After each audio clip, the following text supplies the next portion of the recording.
You die and get sent to hell, but Satan shakes your hand and says, I'm glad I finally got to meet you. What did you do? Persuaded my dead mother-in-law to move out of hell. Edit just as an anecdote, since this comment got popular. This isn't an original idea. It comes from a type of Spanish song known as the Joda de Picadillo, where one of the lyrics includes the devil hurriedly packing his bags and getting ready to move out of hell, on hearing the news that the singer's mother-in-law is about to arrive.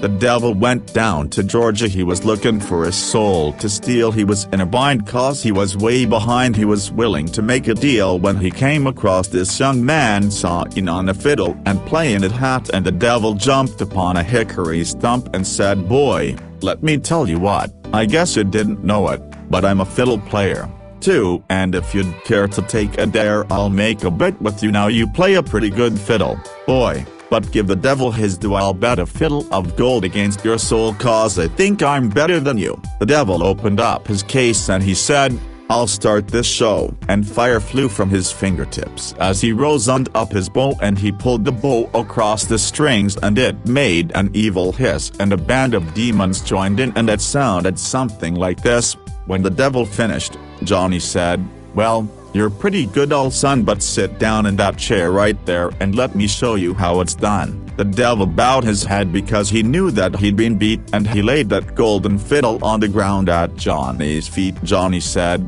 devil, just come on back if you ever wanna try again. I done told you once, you son of a bitch, I'm the best there's ever been.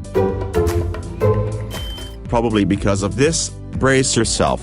Long story, true story. Names have been changed and location left vague. The Ballad of Irish Dan. So, one Friday evening I had the urge to check out this towny bar in our neighborhood. It's the Irish bar that all the off-the-boat Irish bartenders from the other Irish bars in the area go to for a drink. I've been in the area a few years and been dying to check it out, so I get my brother to reluctantly join me for one drink. You know, once you say those two words, it's going to be a long night. We get to the bar and it's everything you'd expect an old-school Irish pub to be. It was great. So we sit down at the bar for our one drink, and as we're finishing it off, two more appear in front of us. Our bartender from the other Irish pub up the street is there with her fiancé and buys us around. And we reciprocated, so now we're at 2 drinks. Then my brother's barber shows up. He's around our age, and joins us for a drink. We end up doing shots, a few shots, followed by more beers and more shots. So my brother gets up to go out and have a smoke, and I sit there borderline shit-faced working down my 6th Guinness. He's taking longer than expected, but no big deal. So I decide to go rip a butt as well. As I'm walking out, I see him talking to this guys, probably in his early 50s. They're just bullshitting. I walk up to them and my brother notices me quickly and goes, hey Greg, meet Irish Dan. Yes, the guy introduced himself as that. Now this guy was straight off the boat. Thick brogan, pale as you'd expect person from an island with little sun that sits in dark pubs all day. Now, good ole Irish Dan wanted to buy my brother and me a shot, but his cash was at home a few blocks away and asked if we could give him a ride over to get it. Me, being good and sloshed by now, saw nothing wrong with this,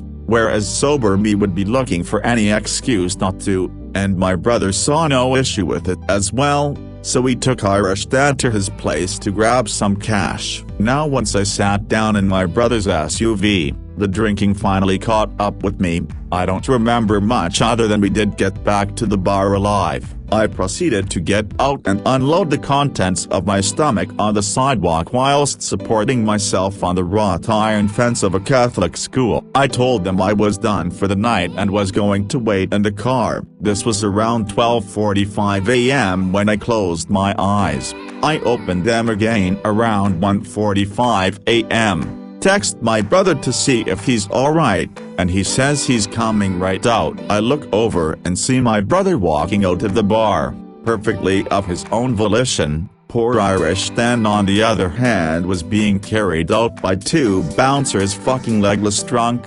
I mean, he was passed out. My younger brother just drank an Irishman under the table, and you could see the look of pride in his eyes and the grin on his face. He still talks of it till this day. So my brother hops in the driver's side. He's sober enough to drive, plus our place is a straight shot up the road and the road is dead at 2 a.m., and before we can say or do anything, the bouncers pour Irish Stan into the back seat face down. They push his legs up and shut the door. We look at the bouncers and say we just met this guy and don't even know where he lives and he's passed out drunk. Yes, my brother took him to his place, but no one was paying attention.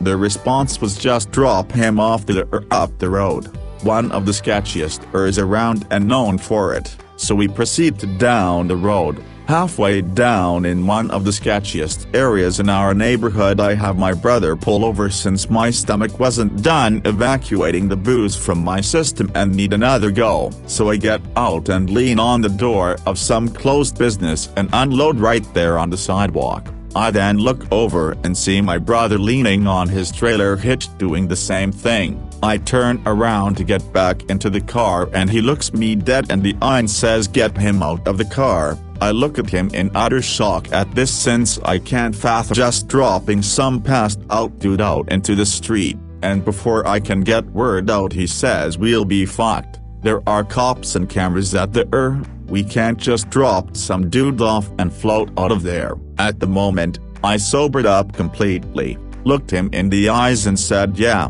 we'd be fucked," and he was right since he worked for the city and would be in deep shit. So, we opened the back door and proceed to drag out Irish Dan and lay him down, in the rain, on a street corner in the hood, next to a puddle of my puke. We both get back in the car and drive home not saying a word to each other. Now, you would think the story ends here, but it isn't. The next morning I'm up at 7 a.m. My blessing and my curse is that I almost never get hungover. I always get up early the morning after drinking, wide awake and remember everything. So I'm sitting there on the couch drinking my coffee and on my phone seeing if there was any news about a guy dead on the corner and puddle of puke in our town, since I now feel horrible for what we did, but also knew it really was our only option in our state at the time. Around 10:30 a.m. my brother comes downstairs all bright-eyed and bushy-tailed. First thing I say to him is, "I can't believe we just rolled some Irish dude out on the street passed out last night.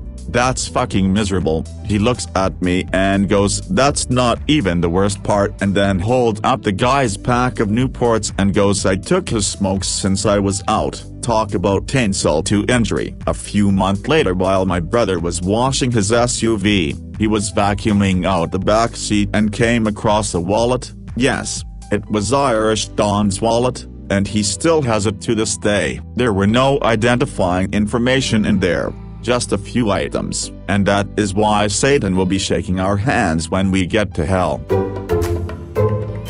If Satan punishes the bad people, then he must be a moral being. So if he's shaking my hand, then it must mean that I too was a moral being. But if I was a moral being, I wouldn't be in hell, and so wouldn't get to shake his hand. I must therefore have done something that God views as immoral and Satan views as just. So maybe I sought to overthrow a tyrannical leader or organization. Maybe I killed the Pope or something. The Jedi's mistake was letting themselves be manipulated out of order, but they were not the ones who put the Force out of balance. That was Palpatine who got them involved in the war and made them go out of balance. The Jedi were too dogmatic and were unable to deal with the dark side, but in theory they had the right idea. The light side was the correct path, and under its rule they had peace in the galaxy for thousands of years. The light side is the side of balance, altruism, putting yourself before others, etc. The dark side is the side of imbalance, being selfish, hateful, etc. The Jedi made mistakes. They did not allow Jedi to have families or fall in love out of fear of the dark side. They became a political force instead of staying impartial mediators, and they failed to help when it counted. But overall they were the victims who were manipulated by Palpatine, not the source evil or imbalance. The Jedi core mistake was rejecting their emotions rather than accepting and mastering them. If the Jedi had been in a peacetime and had been run by Qui-Gon Jinn, Obi-Wan and Yoda, they could have fixed all of their issues internally. Gave the 10% plus of my money directly to people I thought needed help instead of handing it to church so they could take their cut and buy TVs and sound, light equipment. Realized that the church that I grew up in is nothing more than a tax-exempt entertainment company with some morality theater thrown in for good measure. I helped people and was good to people and argued and fought for equality without God moving forward. I realized that if God existed, He's not, and the people who say He's with them. I made my little corner of the world better out of spite for the lies I grew up believing. Nice to meet you, Satan. I'm ready for my Tabasco enema. This is going to be off topic, but it makes me think of a great joke I heard recently and I haven't had the chance to plug it anywhere since. So there's this corrupt politician that dies after living a life full of morally questionable and outright illegal and despicable action and decisions, violating human rights and basic morals on a daily basis, human trafficking, exploiting child labor, you name it. He did it without even thinking twice. So he dies and suddenly finds himself in front of some kind of vacation resort. The temperature is perfect. There is a warmth on his face like the morning sun. As he stands there taking in the beauty of the moment, he hears a soothing voice, "Sir, would you care for our welcoming drink?" As he turns around, he notices a demon-like creature has flown up to him holding a small tablet with a single cocktail glass sitting on it. He slowly reaches for the glass and takes a careful sip. Whiskey sour. His favorite drink, and the best one he had ever tasted. What the fuck is going on, he thinks, as the demon fairy explains how happy they are to welcome him to their resort. Take your time to arrive.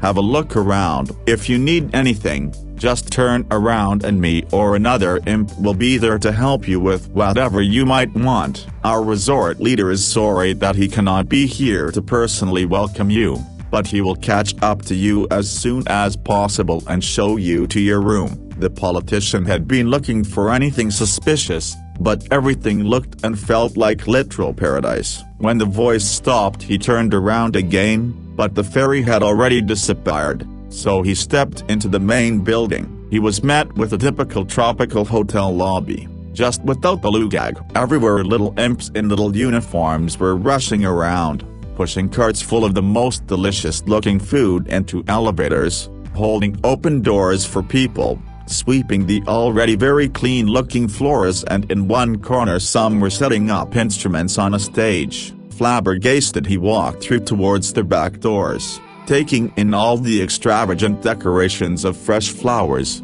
the little pastry pyramids, baskets full of the freshest fruits. When he approached the opening to the back, he started to see the most beautiful beach he had ever seen, with white sand and emerald water. A few people were surfing huge waves, while children were playing in the water that was flat like a mirror just beside. People were having a small party on the beach, with a bonfire and someone playing a guitar. Everyone looked so happy and relaxed. He wanted to join them, but it felt so odd, and he couldn't shake the feeling that everything is just an illusion to catch him off guard. So he kept his suspicions despite having this really strong, warm and pleasant feeling since he had arrived. He strolled around a few hours, through wonderful gardens, arcades, fancy restaurants, casual dive bars. He experienced deserted beaches as well as completely filled sport arenas. Whenever he felt thirsty, there was an imp nearby with a drink that somehow matched what he was longing for.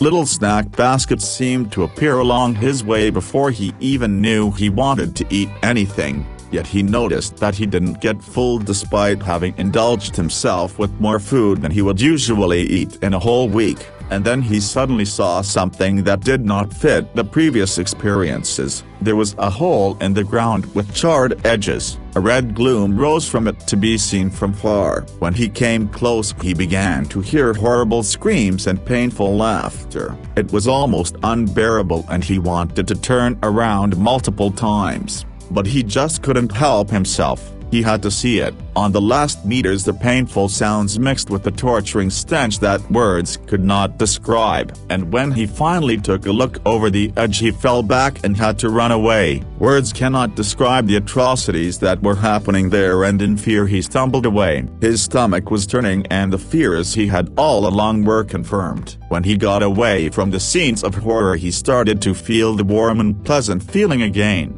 And slowly he calmed down and strolled around, but it wasn't the same anymore. In the back of his head there was still this washy memory of what he had seen. He couldn't remember details, but the overall feeling was still looming over him. "So, how do you like the Eternity Resort?" A thundering voice appeared above him. "I hope everything is to your expectations." When the politician turned around, there he was. The devil was towering over him with a grin, and he immediately knew what was coming. He never had been a guy to play along.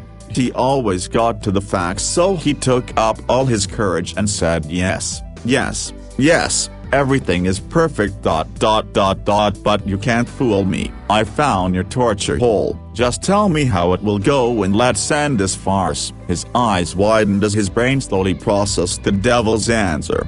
"Oh, that? Don't worry about that. IT's just for the Christians. They want IT that way." Ran a party house for 5+ years. Parties almost every night for those 5+ years. A member of the core group had to vouch for the new guests they brought. If they fit well with the rest of the members, that member could continue to invite them. When they had formed solid friendships with myself and other core members, over an extended period of time, their probation period was over, they no longer needed to be invited, and I would let them know they were welcome to drop in any time. At that point, they were considered part of the core group, and had the privilege of inviting friends they felt would get along with the rest of the core. There wasn't any bias based on sex, race, sexual orientation, or the groups they belonged to. My core group included hippies, punks, goths, ravers, bikers, band members, stage actors, college students, stoners, 2 concert promoters, a couple of DJs, who came to party, not DJ, food service workers, etc. The overall universal traits they shared were these: intelligent, nonviolent, unprejudiced, laid-back pot smokers who weren't the type to create drama. The group had about 150 core members at its height. In 5+ years there were never any fights. The only heated verbal spat was when a first-time invite found out that the guy across from him was gay and started going off. The person who invited him backed him off, told him they were leaving, sent him out to the car, then apologized to me, telling me he had known him since they were kids, and had no idea he was hostile toward homosexuals. He promised we would never see him again, and he was never invited back. My party house had a sterling reputation and was famous in local party circles as being the place to be if you could get an invite. The devil had probably heard of my reputation, but was never able to secure an invite. I was put through literal hell by my ex while still alive. Cheated on me and told the police, court, and other professionals I abused her, neglected our young child, was an alcoholic, stole and hid money, left me with $200 in my bank. I was stay-at-home parent by her request, kept our child away from me at every chance, created fake IRS letters, took out $120,000 on our home. Every act of kindness, understanding, olive branch I gave, she spit in my face and continued her wrath against me in court. I gave up my profession and my passions for her and our family. Everyone said I was a wonderful father and husband. If I were any other man I would have died. I wanted to. The pain and manipulations were so great. The challenges were daunting. the havoc she caused not only I, but my friends and family, I now have no fear of hell. Nothing can be done there could ever compare to the torture I've endured in this life. Anything the devil would have me go through would only be sweet relief from the memories I have to live with every day of what my ex has made me endure. Stole from the wealthy, all of them, all of it, even took their Bitcoin, fuck him. Then I gave back to those that need it. Then I reversed tax brackets and credit and made it to where when you had high income you paid larger percentages and when you had low income you paid lower price. You still have to qualify in some ways but you don't get punished for being poor and trapped on a loan that takes most of your income when people who are more financially well off get to pay 3% and shit. Also I bought all the fucking houses, all of them, and the land. I literally own everything. Rent is gone. I deleted it from the program and property taxes too. Now everybody has a place for free but the real fancy places cost a luxury tax to live and to give back to the community and fund healthcare. Same with cars. Everyone gets one if they want. They're electric, they're basic. The rest of the car industry still exists but catered towards enthusiasts who want to pay the luxury tax once upon purchase.